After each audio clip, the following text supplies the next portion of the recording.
যে ভাতিজাকে পরম আদর যত্ন করে বড় করেছিলেন চাচা, সেই আপন ভাতিজাই শেষ মুহূর্তে ছোট্ট একটা কারণের জের ধরে চাচাকে ছুরিকাঘাতে হত্যা করলো।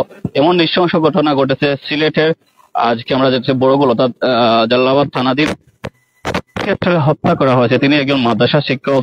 আমরা যতটুকু জানতে পেরেছি সামান্য একটু শাসন করা নিয়েই মূলত ভাতিজাটা আসলে প্রাণ নিল চাচার। আমরা একটু কথা বলার চেষ্টা করবো যে ছেলেটি আসলে চাচাকে হত্যা করেছে। তার নাম হচ্ছে নয়ন, আনুমানিক বয়স 16 বছর। আজ সকাল আনুমানিক 9:30টার দিকে যখন চাচা মাদ্রাসার দিকে রওনা দিচ্ছিলেন, তখনই আসলে সে ওত পেতে বসে রাস্তায়, আর তখনই সে ছুরিকাঘাত করে হত্যা করে। আমরা একটু জানার চেষ্টা করবো এলাকার যিনি আসলে বাসিন্দা, তার কাছে জানা আসলে ঘটনাটা কিভাবে ঘটে। ওইটা তো আমরা সঠিক বলতে পারতেছি না, ততই শুনছি যে ছুরিতে আঘাত করে মারছে। উনি ভালো মানুষ ছিল না, এগুলা জানা নাই ওনাদের। না, এটা সঠিক আমার জানা নাই। আজকে সকালকে 9টার দিকে জুবাইর আহমদ, মাদ্রাসা প্রিন্সিপাল। জি না, এখনো শুনছি ধরা পড়ছে না। তদুরি উনার আসামির যে বাপ অচির হেফাজতে নেওয়া হয়েছে।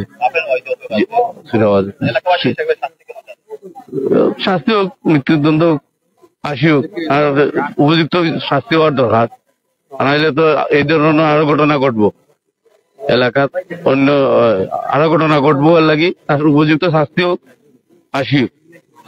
যে বিষয়টা আমরা বলে রাখি, অর্থাৎ সিলেটে যে অপরাধ প্রবণতা, আমরা যেন বলে থাকি সিলেটে কোনো অপরাধের হটস্পট বলা চলে। আমরা কিছুদিন আগে মোহাম্মদপুরকে হটস্পট বলেছিলাম।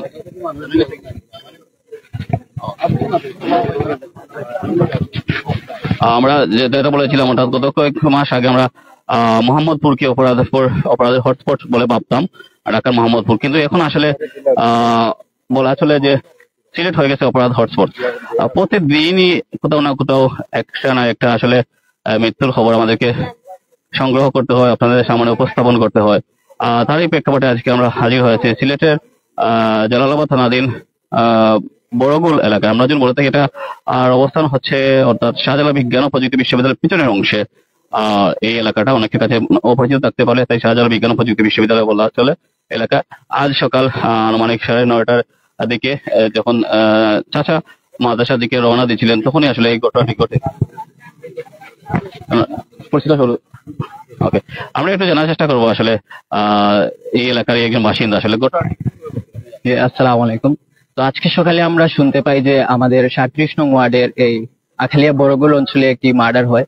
তো হুজুরকে আমার অপূর্ব পরিচিত ছিলেন, উনি খুব ভালো মানুষ ছিলেন এবং তাকে যে খুন করে সে খুনিকে অবশ্যই আইনের আওতায় নিয়ে আসা হবে একজন সাধারণ মানুষ হিসেবে, এটাই আমার দাবি। আর আমি বলতে চাই যে সে ছিল 16 বছরের একজন কিশোর।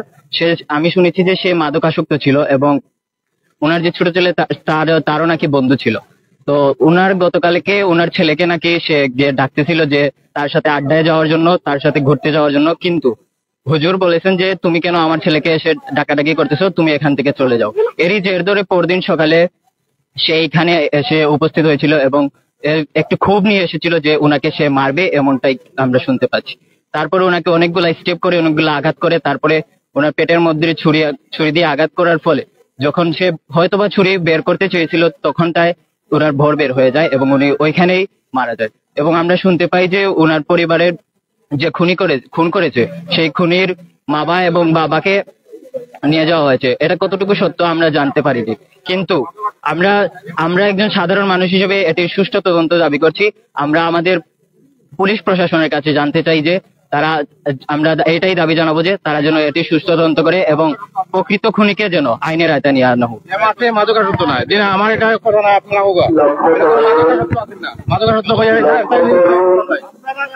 বিষয়টা আমরা এখন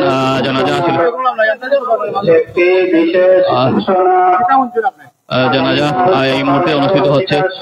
তো জানাজার আমরা একটু দেখানোর চেষ্টা করতেছি। তো এই মুহূর্তে আসলে জানাজা হতে স্থানীয় অর্থাৎ যে প্রতি আসলে বলা চলে সিলেট যে অপরাধ বেড়েই চলেছে, সেই অপরাধ বেড়ে যাওয়ার একটা এফেক্ট পড়েছে আজকে যে হত্যাকাণ্ড ঘটেছে। উক্ত আয়োজনে আপনারা সবার উপস্থিতি কামনা করি।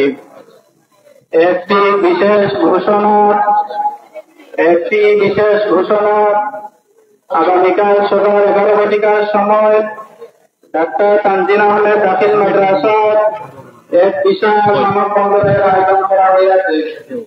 উক্ত মানববন্ধনে আপনারা সবার উপস্থিতি কামনা করি।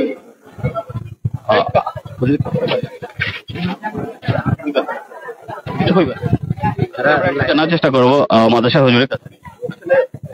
মারা গেছেন তো উনি আপনার উনি অত্র এলাকায় একজন পরিচিত বিজ্ঞ আলিম হিসেবে আমরা ওনার বন্ধু হিসেবে আমরা এসেছি, এবং উনি একজন ভালো আলিম ছিলেন, সর্বজন শ্রদ্ধেয় আলিম ছিলেন তিনি, কারি মৌলানা জুবাইর সাহেব। আমরা সুখাহত। আসলে উনি তো পাতিজার হাতে খুন হলেন, আপনারা কি আগে কোনো বলতে পারেন কিভাবে ঘটনাটি ঘটলো? আমরা ওনার মৃত্যু সংবাদ শুনে এসেছি, এখনো পর্যন্ত বিস্তারিত জানতে পারি নাই। আশা করি সময় ব্যবধানে আমরা জানতে পারবো। আচ্ছা, বিশেষ করে তো এখন সিলেটে অপরাধ খুব বেশি বাড়ছে বাংলাদেশে, আসলে এই অপরাধ কেন আসলে রোধ করা যাচ্ছে না?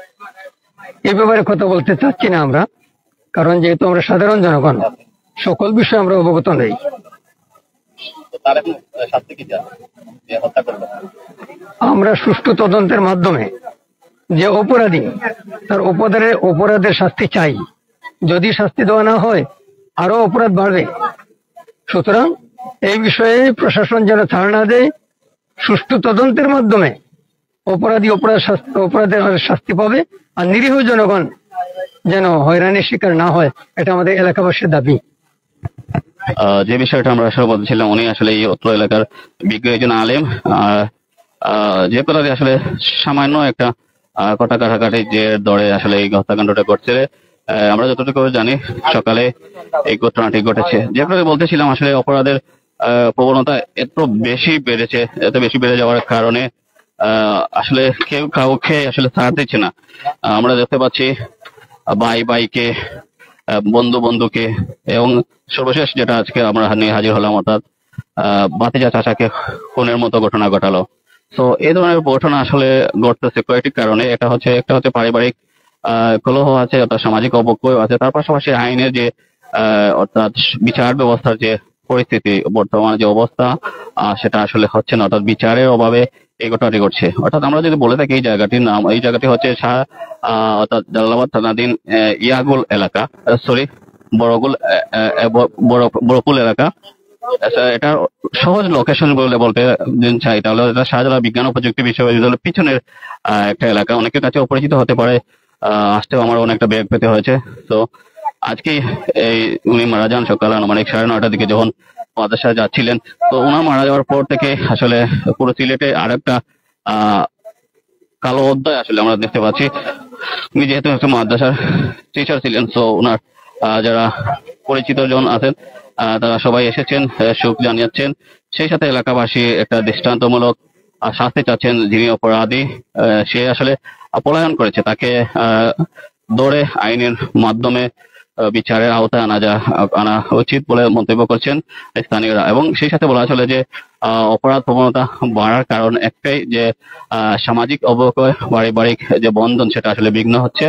এবং সেই সাথে বিচার ব্যবস্থার যে অবস্থা, অর্থাৎ দীর্ঘশ্রুতি। আপনারা জানেন যে অর্থাৎ আসামি আসলে একজন খুনি আসলে সহসায় পার পেয়ে যায়। আপনারা জানেন গত 2-3 ধরে টক অফ দা টাউনে পরিণত হচ্ছে, অর্থাৎ রায়হান হত্যাকাণ্ড, অর্থাৎ এসআই আকবরগতি রায়হান হত্যাকাণ্ড, যে ঘটনা সারা বাংলাদেশকে একত্রিত করেছিল, আন্দোলনের স্পৃহা জুগিয়েছিল। অপরাধী ভারতে পলায়ন করার পরও যাকে আসলে খাসিয়া কর্তৃক আসলে গ্রেফতার করা হয়, কিন্তু পরবর্তীতে দেখা গেল, অর্থাৎ 3-4 দিন আগে আসলে তিনি আসলে জামিনে বের হয়ে গেলেন, অর্থাৎ হাইকোর্ট থেকে জামিনে বের হয়ে গেলেন। তারও পাশাপাশি আমরা যদি বলে থাকি কানাইঘাটের মুনতাহা, সত্য শিশু মুনতাহা, 6 বছর মুনতাহা, যার কণ্ঠ, যার মায়াবী চেহারা এখনো আসলে মানুষ বলতে পারেনি। পুরো বাংলাদেশ যখন তার খুঁজেছিল মুনতাহা কোথায়, মুনতাহা যখন গুম করা হয়েছিল, প্রায় 11 দিন মুনতাহা গুম ছিল, তখনই আসলে যখন মুনতাহাকে পাওয়া গেল, ওনার মুনতাহার গড়েরই পাশে যিনি আসলে আশ্রিতা ছিলেন, উনারই আব্বা যাকে আশ্রিত করতেন। তো একজন টিচার অর্থাৎ প্রাইভেট টিচার উনি আসলে মেরে তাকে পার্শ্ববর্তী যে একটা ছোট একটা খাল বা নর্দমা বলেন সেটা সেখানে আসলে পুঁতে রেখেছিল। পরবর্তীতে সেই ঘটনার আসলে জানাজানি হলে আসলে তাকে হাতে নাতে আটক করা হয়, অর্থাৎ আলেফিজান বিবি মার্জিয়া এবং তার নানিকে। কিন্তু সেই ঘটনারও আমরা দেখতে পেয়েছি, অর্থাৎ আসামি যিনি অর্থাৎ 2 নম্বর আসামি আলেফিজান বিবি তিনিও আসলে জামিনে বের হয়ে গেলেন হাইকোর্টে। আমরা আসলে জানি না আসলে কোন ধারায় কোন আইনের বলে বা কোন ক্ষমতার বলে আসলে এত বড় চাঞ্চল্যকর হত্যাকারী আসলে বিচারের যাদের আসলে নিশ্চিত মৃত্যুদণ্ড হওয়ার কথা তারাও আসলে পার পেয়ে যায়, অর্থাৎ কোন ধরনের এভিডেন্সের ঘাটতি নেই। অর্থাৎ যে সকল ঘটনা আসলে চাক্ষুষ ঘটেছে সেই সকল ঘটনারও আসলে বিচার হচ্ছে না। তো বিচারহীনতার কারণে বাংলাদেশের যে হত্যা, গুম, ধর্ষণ, রাহাজানি, চাঁদাবাজি, টেন্ডারবাজি এটা বেড়ে চলেছে। তো সর্বশেষ যে জিনিসটা সংযুক্ত হলো, আমরা আজকে যে অর্থাৎ মায়াতের সামনে আছি, উনি আসলে আপন ভাতিজার ছুরিকাঘাতে নিহত হলেন আজ সকাল 9:30টার দিকে, যখন যখন মাদ্রাসার দিকে রওনা দিয়েছিলেন। তো এই ঘটনা আসলে আবারও আলোড়ন তৈরি করেছে পুরো সিলেট জুড়ে। আপনারা জানেন প্রতিদিনই হত্যাকাণ্ডের ঘটনা ঘটে। গতকাল একটি ঘটেল হাজিরনগর এলাকায়, গতকাল একটি ঘটেল আজ আর একটি ঘটলো। এর আগে আমরা গোলাপগঞ্জে দেখিয়েছিলাম একটা ঘটনা, অর্থাৎ বন্দুক কর্তৃক বন্দুকুন। সেই রকম ঘটনা আসলে প্রতিনিয়ত ঘটছে। এর আগে আসলে আপনারা দেখতে পাচ্ছেন অর্থাৎ সিলেটের আলী আমজাদের গড়ির নিচে আর একজনকে মরদেহ পাওয়া গেল। তো এই ধরনের ঘটনা প্রতিনিয়ত যদি বাড়তেই থাকে তাহলে মানুষের আইনের প্রতি আস্থা বা সরকারের প্রতি যে আস্থা সেটা আসলে কমে যাবে এবং আইন শৃঙ্খলার প্রতি মানুষের যে ন্যূনতম যে সম্মানবোধ সেটাও হয়তো আর থাকবে না। তো সর্বোপরি সবার কাছে একটাই দাবি, যাতে করে অপরাধী যিনি হন তাকে আসলে আইনের আওতায় আনতে হবে। যেহেতু এই আসামি আসলে নয়ন নামের যে আসামি, সে এখনো পলাতক, অর্থাৎ খুন করে আসলে সে পালিয়ে গেছে। তাকে যেখানেই পাবেন তাকে গ্রেফতার করবেন। আমরা কমেন্টে উনির পিকচার দিয়ে দেবো যাতে করে আপনারা ওকে শনাক্ত করতে পারেন। সেই সুবিধাতে আমরা কমেন্ট বক্সে ফলো করবেন। আমরা প্রাইম সিলেট যেখানেই কোনো ঘটনা ঘটবে, যেখানে এই ধরনের কোনো চাঞ্চল্যকর ঘটনা ঘটবে, সেখানে আমরা চেষ্টা করি আপনাদের সামনে তুলে ধরার।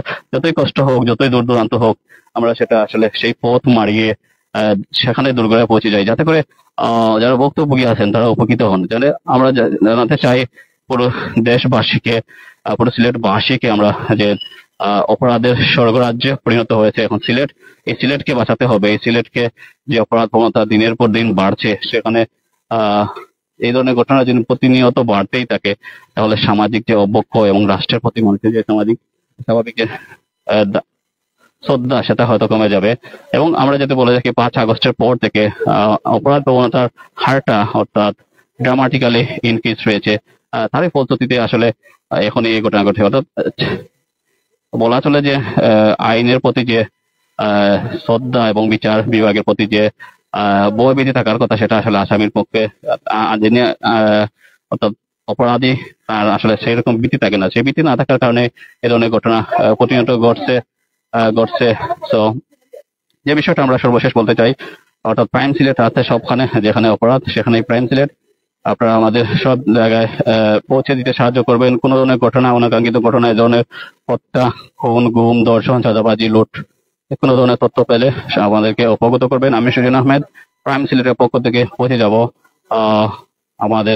আপনাদের সেই গন্তব্যস্থানে যেখানে আপনারা ইনফরমেশন দিবেন।